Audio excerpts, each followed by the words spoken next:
Hey everyone, this is Crowdedvideos, and by the way, this is absolutely it's god awful gameplay. I'm not very good at Battlefield 3 on PC. I'm used to playing it on console. Um, I'm just recording it on PC.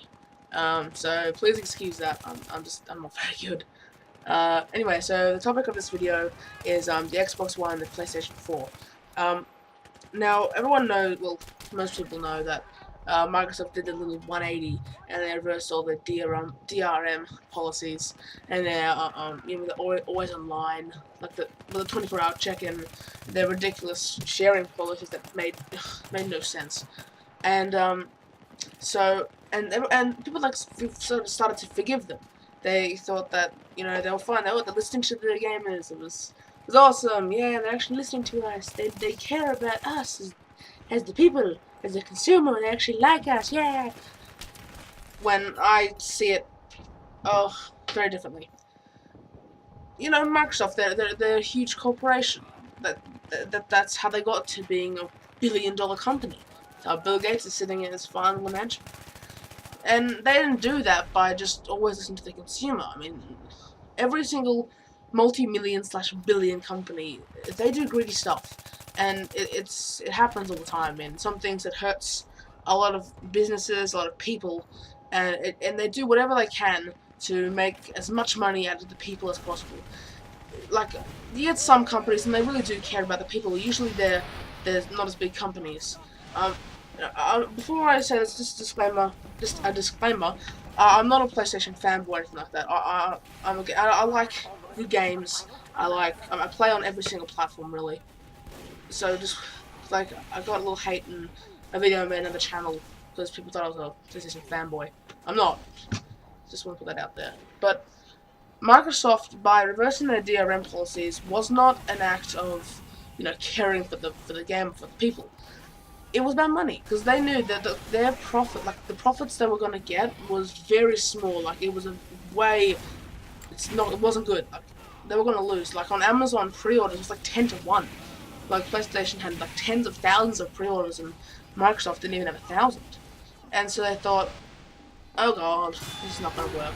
And so they reversed it. Like, okay, maybe they'll think we're good now, and people did. People automatically assumed, and the Xbox fanboys came out of their hiding because they could say, "Oh, it's a good console now." it's really not. And there are several reasons why, and it's the fact that they tried to do this to us. They tried to restrict us. It's a bad thing. It means that they were going to bend us over. They really were, and they thought that we would take it. They thought we were going to supply the lube, basically. And then when it was seen that we weren't, and we were like, screw this is ridiculous. And that's when they realized they can't bend us over. I mean, they might have, like 20 years ago, when people thought any technology was good technology. They had no knowledge. They had no knowledge of what is right when it comes to electronics and policies and stuff. The way it is now, with sharing on consoles, is perfect. You buy something, you have the right to do what you want with it.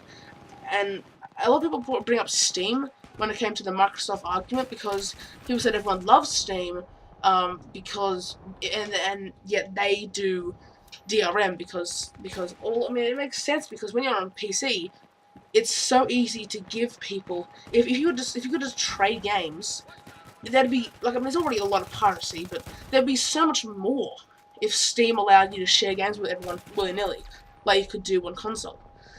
And a lot of people, they use that to say, well, everyone loves Steam, yet they do that sort of thing. But that's not the reason people love Steam. People love it because it's a genuinely good service. Like, they give so many freaking deals and giveaways and whatever it is. They're very good. Like, they're better than Xbox Live. No offense, but they really are. And they got a much better array of really cheap games. A lot of indie games. Ones that can't be found anywhere else. And that's why everyone likes Steam. The new Xbox One policies would not they will not settle like Steam does, because it's a console. Consoles, you should be allowed to actually give a physical disc to one another. It's not the same as Steam, because on the PC it's very different. The way, because you can just share it to anyone, because it's all linked, and it's very different than, because most people don't actually buy game discs for the PC. That's a well-known fact. People just don't do that like as much. They probably used to back in the day, but it's mainly just digital distribution. And actually, that's another thing that Microsoft were trying to push, was digital distribution, and people did not like that. People didn't like that on console, because console gamers do not like digital distribution, and they don't like DRM. They hate it. That's one of the things they actually use against PC users. They say that, oh, you're so restricted, you can't share it with people. Yeah, I mean, you know, there's pirates and stuff, so they get around it. But what must be angry about the whole situation with the Xbox One is the fact that people forgave like Xbox and Microsoft, like completely. It was like nothing's wrong, when it's very wrong.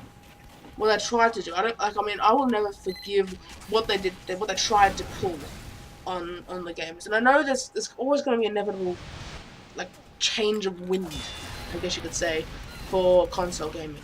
I mean, digital distribution is inevitable. It's going to happen. Game discs are going to die.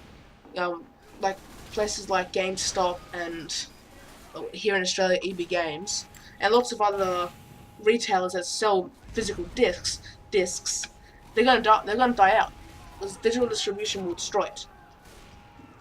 Which is weird why they were like so positive about the Xbox One. I guess they have to. They get paid. You know, it's their job. But it's true that it is the future. I know that, but people aren't ready for it, and there's got to be a better approach to it than the restrictive level of it, especially the whole 24-hour check-in thing.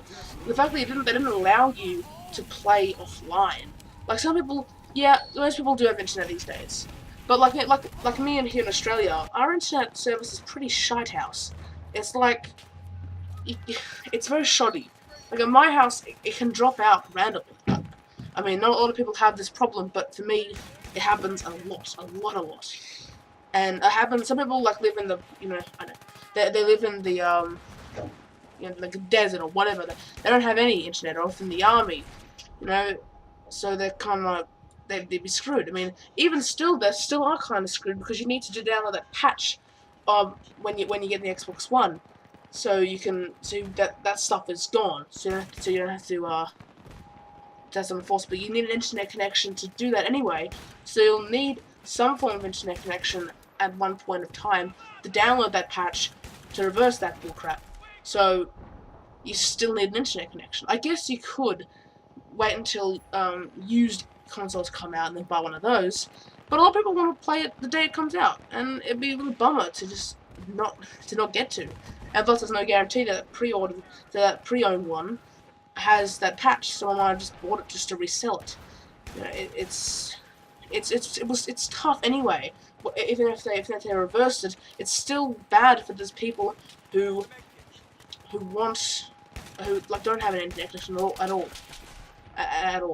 and it is really quite frustrating. I feel so bad for them. I mean, like, I know there's a lot of people, and not everyone lives in America, which is another big point to bring up, is the fact that since most gamers are worldwide. I mean, they're not, like, a lot of people consider America to be the hub, you know, that's where pretty much everyone plays, but, you know, people all around the world play it, and like, the entire console is, like, totally aimed at America. Their old TV function, which is stupid, by the way, and it's ridiculous, but not everyone plays it. Not everyone who plays games are in America. It's a big point, and it's like they didn't really take in consideration. It's like it's American, like, mindset for the Xbox One. A lot of Xbox fanboys are very, like, one of the most ridiculous reasons I've ever heard them saying why they prefer it of PlayStation is the fact that it's American. They don't like it because it's not American. They don't like PlayStation because it's not American, and that's absolutely absurd. The thought of that, like, it's almost kind of racist. And they don't want any product from outside of America. Uh, anyway, I'm starting to ramble a bit now, but you get my point. I mean, some people will totally disagree with me. Some might not. Some might see my point. Some might consider it valid. But I don't know about you, but I'm gonna buy an Xbox One. I don't think I'll ever. And it's sad because I love the 360. I love it a lot. Especially love Xbox Live Gold. Not quite as good as PlayStation Plus, but it's a good service. Especially with the servers. It's rather upsetting because I would like to get both consoles, but I won't be because there's just so many things wrong with it.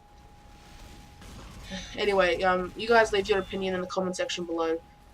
Tell me what you think, if you're still going to get one even after the reversal, and even after what I've my case, or I think I'm totally bullcrapping, or just I should get over it.